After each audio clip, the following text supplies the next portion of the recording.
Bendiciones para todos, amados hermanos, que el Dios y el Padre de nuestro amado Rey Yeshua, el Mesías, esté con cada uno de nosotros. Vamos a estudiar lo que es el Salmo 63, un salmo que habla sobre un anhelo profundo por Dios en medio del desierto físico y espiritual. Cuando usted lee el encabezado, David dice que se escribió cuando él estaba en el desierto de Judá. ¿Por qué? Bueno, por las persecuciones o de Saúl en su momento o de Absalón en su momento. No está claro en qué momento pudo haberlo escrito. El asunto es que lo escribió estando en un estado de sed muy profunda. ¿Por qué? Porque probablemente se encontraba en un lugar donde no había agua, y si salía de ese lugar probablemente iba a estar técnicamente muerto. Bajo ese contexto, David entra en un estado tan profundo de meditación y apego a Dios que logra escribir este salmo. Fíjese que David escribió los salmos, específicamente la gran mayoría de ellos, estando en un exilio muy profundo, en una situación bastante difícil para él, y él lograba conectarse con Dios y bajar ese flujo sagrado sobre él, esa inspiración divina, poder escribir estos salmos, lograba esa conexión. Es muy difícil cuando tú estás en estos procesos de persecuciones, de enfermedades, de agonía, tú componer. David lo hacía.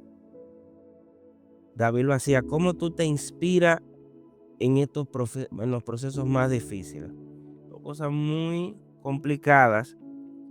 Y él, en esas situaciones de exilio y agonía espiritual y física, él podía componer. Él lograba bajar la presencia divina. Y por eso que los salmos son tan poderosos. Porque el espíritu que está plasmado en ellos, el espíritu que David plasmó en ellos, normalmente nosotros alabamos a Dios cuando nos va todo bien. Y cuando estamos en una situación difícil, nos arrimamos y nos encogemos y no sentimos inspiración de ninguna índole. Eso es lo que normalmente nos pasa. Pero nosotros vemos como este hombre de carne y hueso, a pesar de sus situaciones y en las situaciones más difíciles, era que él más se inspiraba para alabar a Dios. Qué poderoso. Por eso es que los salmos son muy poderosos. Dice verso 1: Dios, Dios mío, eres tú, de madrugada te buscaré. Mi alma tiene sed de ti, mi carne te anhela en tierra seca y árida, donde no hay aguas. Aquí David está expresando un exilio espiritual muy profundo y un hambre espiritual muy intensa. Tanto el alma como el cuerpo desean a Dios como su única fuente de vida. Por eso dice, anhela en tierra seca y árida, donde no hay agua. O sea, te anhela aún en el proceso más difícil de mi vida. Y la madrugada, en las horas más oscuras. Tanto eso se puede llevar a entender en un nivel físico, pero en un nivel espiritual también. Y aquí dice, Dios, Dios mío eres tú. O sea, tú eres mi poderoso. Yo no tengo otro Dios. El único Dios al que yo alabo, anhelo, atesoro, le sirvo es a ti. Suena como a ese momento de agonía cuando Yeshua dice, Eloí, Eloí, lama sabactani, cuando estaba en la cruz. En Isaías 55:1 dice, todos los sedientos venid a las aguas. Y en el Salmo 42 nosotros leímos, dice, como el ciervo brama por las corrientes de las aguas, así clama por ti, oh Dios, el alma mía. Pero hay una respuesta cuando tú estás cuando tú tienes sed. Yeshua dice en Juan 7:37, si alguno tiene sed, venga a mí y beba. Y en Mateo 5:6 dice, bienaventurados los que tienen hambre y sed de justicia, porque ellos serán saciados. David fue saciado. David fue saciado. Si tenemos sed, vayamos donde el agua de vida. Si tenemos sed, vayamos donde el Dios viviente, donde su Hijo. Si estamos pasando momentos difíciles y anhelamos justicia, vayamos donde Dios Altísimo, que Él va a saciarnos. Dice verso 2, así te he contemplado en el santuario para ver tu poder y tu gloria. O sea, David estaba ahora en el desierto, pero él había estado en el santuario de Dios. Y en el santuario de Dios él podía contemplar a Dios, el poder y la gloria de él. O sea, David estaba extrapolándose espiritualmente, aún en esa agonía que él tenía física, logró tener una conexión tan profunda que él se fue al santuario de Dios de manera espiritual. Y ahí él estaba teniendo influjo sagrado, porque él llevó su mente a un estado de meditación tan profunda que el hombre técnicamente se teletransportó a donde estaba el tabernáculo, a donde estaba el arca de la presencia, el arca del pacto. En Éxodo 40:34, descendía la nube en el tabernáculo y la gloria de Dios llenaba todo el tabernáculo. Entonces David se fue espiritualmente a ese lugar a contemplar la gloria de Dios. O sea, miren, hacer eso cuando tú estás atrapado en un hoyo, en el pozo, cuando tú estás sumergido en el lodo, no es sencillo. Cuando tú tienes una sed y un hambre, estoy hablando de manera física, y tú lograr anular eso, o sea, David se metió en un estado de apego intenso a Dios. Y cuando se metió a esa meditación tan profunda, miren, en el cristianismo se ignora mucho el tema de las meditaciones. Y las meditaciones son vitales para nosotros. Porque cuando tú entras en ese estado de meditación, tú entras en ese estado de apego a Dios y tu alma obtiene alimento espiritual. Tú meditas, te sumerges en Dios y te haces uno con Dios. David se hizo uno con Dios a un estado atrapado en ese desierto. Verso 3, porque mejor es tu misericordia que la vida, mis labios te alabarán. ¿Qué está diciendo David aquí? Estar delante de Dios es mejor que tener vida, en sentido llano. Contemplar tu misericordia es mejor que cualquier otra cosa. Pero ¿de qué vida está David hablando aquí? Porque sin vida tú no puedes contemplar a Dios, porque el que no tiene vida no existe. David está hablando aquí de la vida en este tiempo. Y David está hablando de la misericordia, de la vida en el mundo venidero. Es mejor la vida en el mundo venidero que la vida aquí en esta era. En Filipenses 1:21 dice, porque para mí el vivir es Cristo y el morir es ganancia. Morir en esta era es vivir en la próxima. Y cuando se habla de morir en esta era, significa vivir en los afanes de este mundo. Estamos en este mundo, pero no pertenecemos a él. Estamos caminando aquí, disfrutamos de las cosas de esta era, pero esta era no nos pertenece. Esta era pertenece a destrucción. Y por eso Pablo dice, para mí vivir es Cristo. ¿Por qué? Porque él está hablando de la vida venidera. Después del cielo nuevo, tierra nueva y cielo nuevo y tierra nueva. No apegarse a este mundo. ¿Cómo tú te vas a apegar a algo que va a perecer, que ya no va a existir más, que pertenece a la destrucción, porque todo lo que está en este mundo va a ser destruido. No te apegues a ese tipo de cosas. Y en esta sociedad tan materialista y tan hedonista, lo que se enseña es eso: vive en este mundo, apégate a la cosa, anhela todo lo de este mundo, pierde tu vida eterna por las cosas de este mundo. Ese es el engaño. Y lamentablemente en el cristianismo se ha sumergido en ese hedonismo y en ese materialismo. Las cosas materiales no pueden enseñorearse de nosotros. Nosotros estamos para administrar las cosas, pero no para dejar que ellas administren nuestra alma. Nuestro servicio es para Dios, no para las cosas de este mundo. O sea, a veces nosotros nos dejamos arrastrar, anhelar todas las cosas de este mundo. Y cuando tú entras en ese anhelo, tú técnicamente estás entregándole tu alma a esta era. Y no debe ser así. Porque si tú apegas tu alma a las cosas de esta era, vas a ser destruido junto con ella.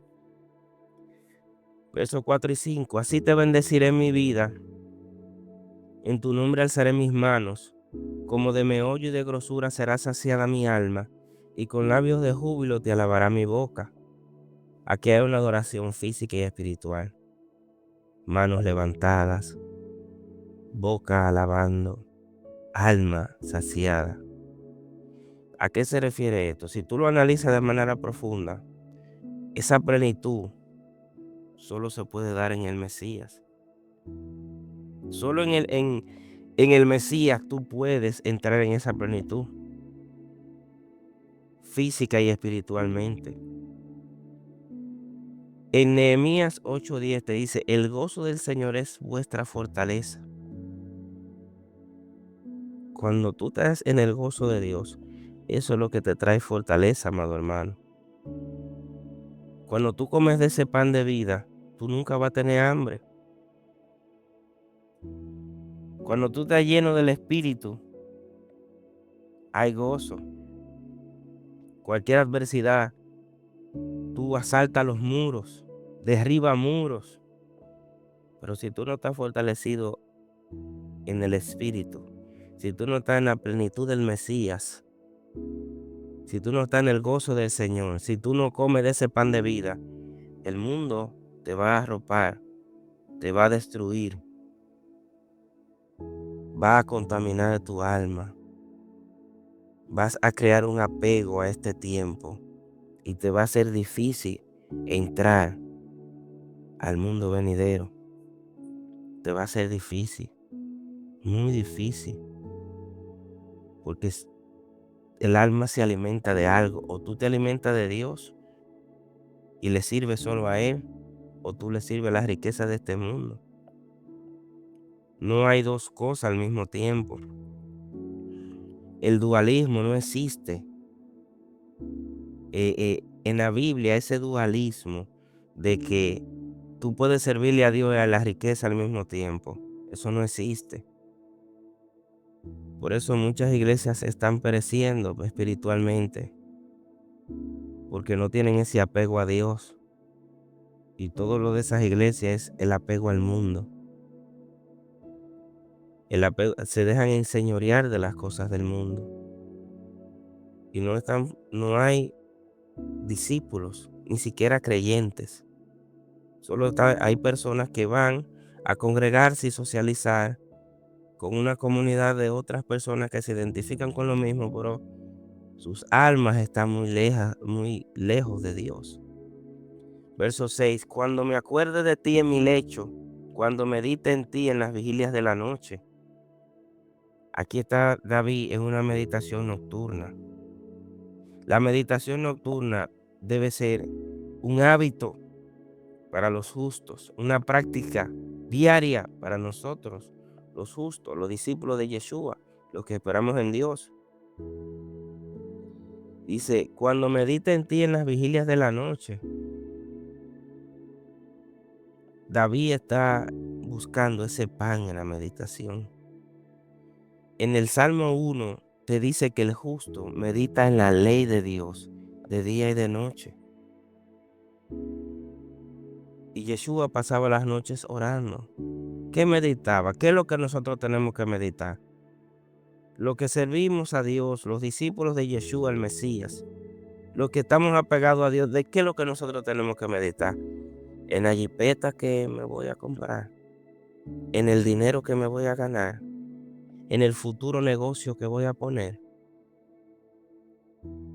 en la mujer que a mí me gusta, en la casa que voy a tener. Piensa si eso está bien o no está bien. Si vale la pena meditar en eso. Piensa si el justo, si la Biblia te dice a ti que el justo medita en eso. El justo, la Biblia te dice a ti que lo que medita de día y de noche, ¿en qué es que medita? En la ley de Dios. Y por eso va a florecer como la palmera, como los cedros del Líbano, plantado en la casa del Eterno. En los atrios de nuestro Dios florecerán, porque meditan en la ley de Dios. Tú no puedes disfrutar de eso si tú no meditas en eso. En lo que tú meditas es lo que tú materializas. Es lo que tú llenas tu alma. De lo que tú llenas tu alma, de eso tú vas a recibir. Si a tu alma tú le siembras cosas de este mundo, ¿qué va a cosechar? Cosas de este mundo. Si tú bebes agua espiritual, que es eterna, tú no vas a tener sed. Si tú alimentas tu alma de esa agua, tú no vas a tener sed. Pero si tú alimentas tu agua de lo que perece, siempre vas a tener sed. Verso 7, porque ha sido mi socorro y a la sombra de tus alas me regocijaré. David se proyectó al santuario y ahí él tiene protección. Y esa protección habla sobre sombra de tus alas. ¿Qué estaba en el tabernáculo? La presencia de Dios, la Shequina. Las sombras de la Shequina son las alas. Perdón, son las sombras de tus alas. Y la Shequina es la presencia de Dios. Y esa Shequina de Dios se revela en el Mesías. En Ru 2:12 dice que el Eterno recompensa tu obra y tu galardón sea completo bajo cuyas alas has venido a refugiarte. Dios quiere refugiar a sus hijos, siempre quiere, como la gallina, como dice Mateo 23:37. ¿Cuántas veces quise juntar a tus hijos como la gallina junta su polluelo debajo de sus alas? Estar bajo la presencia, bajo la Shequina de Dios es estar bajo sus alas. Plantados los justos en los atrios de nuestro Dios. Todos. Verso 8, está mi alma pegada a ti, tu diestra me ha sostenido. Este verso es mesiánico. Dice aquí, alma apegada a ti. O sea, hay una unión. Hay una meditación muy profunda. Y dice, la diestra de Dios. Habla aquí, tu diestra me ha sostenido. ¿Quién es la diestra de Dios? El Mesías. ¿Cómo sabemos eso? Vamos a ver lo que dice Isaías 41:10. Yo también te ayudaré, siempre te sustentaré con la diestra de mi justicia. Ahora, ¿quién es esta diestra de su justicia?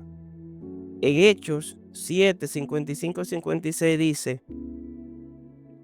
vio la gloria de Dios y a Yeshua que estaba a la diestra de Dios. ¿Quién era que estaba a la diestra de Dios? El Mesías. ¿Quién es que está, cuando tú te apegas a Dios, quién es que te sostiene? El Mesías. Porque el Mesías es la diestra, el brazo ejecutor de la justicia de Dios. El Mesías que sostiene a los justos. Es el fundamento del mundo. Es el fundamento de los justos, de nosotros. Él es el que nos sostiene. Yeshua HaMashiach es el que nos sostiene. Él es la diestra de Dios. Verso 9 y 10, pero los que para destrucción buscaron mi alma caerán en los sitios bajos de la tierra, serán entregados a la espada, serán porción de los chacales. El impío en su momento tiene que caer. No, hay personas que creen que el mal va a ser siempre eterno y que ellos siempre se van a estar haciendo maldad y que uno siempre va a tener que vivir de esclavo de ellos, en persecución, y que ellos siempre van a tener la victoria. Isaías 66:24 dice: y saldrán y verán los cadáveres de los hombres que se rebelaron contra mí. El impío, sus cadáveres. Va a llegar ese momento. Y en Apocalipsis 19:17-18 dice: para que comáis carne de reyes y de capitanes y de fuertes. El impío va a caer. Confía en Dios, amado hermano. Verso 11, pero el rey se regocijará en Dios, será alabado cualquiera que jure por él, porque la boca de los que hablan mentiras será cerrada. Va a llegar el fin de los que persiguen, de los que calumnian, de los que levantan falsos testimonios, los religiosos hipócritas, los falsos testigos, los políticos corruptos. Va a llegar su fin. Si la justicia terrenal no actúa, la justicia divina lo va a hacer. Y la justicia divina es implacable, porque da mucho tiempo para que el impío se arrepienta de su mal camino. Pero cuando la justicia cae, cae. Porque el Cordero los vencerá, porque Él es Señor de señores y Rey de reyes. Apocalipsis 17:14. Y para que en el nombre de Yeshua se doble toda rodilla. La diestra de Dios sostiene a los justos, los impíos van a llegar a su fin. Y nosotros, que somos sostenidos por el Mesías, pasaremos al mundo venidero y ahí contemplaremos la gloria de Dios en plenitud, porque tendremos otro cuerpo. En este cuerpo la gloria de Dios es imposible contemplarla, pero en el cuerpo resucitado y o transformado, la gloria de Dios va a ser posible contemplarse. Así que, amado hermano, confía en Dios, apégate a Dios. Fíjate cómo David, en medio de esas turbulencias, de esa sequedad, de esas persecuciones en el desierto, aún ahí él lograba componer este tipo de cosas, este tipo de salmos, cánticos, alabanzas, adoraciones. Solamente un hombre que estaba confiado en Dios podía hacer eso, pero era una confianza plena, 100%, no media. Así que esto sirva para nosotros, para edificación, para instrucción, ver cómo otros en Dios lograban cosas y también nosotros podemos. Puesta la mirada en Jesús, el autor y consumador de la fe. Así que tengan paz, amados hermanos. Shalom a todos, bendiciones.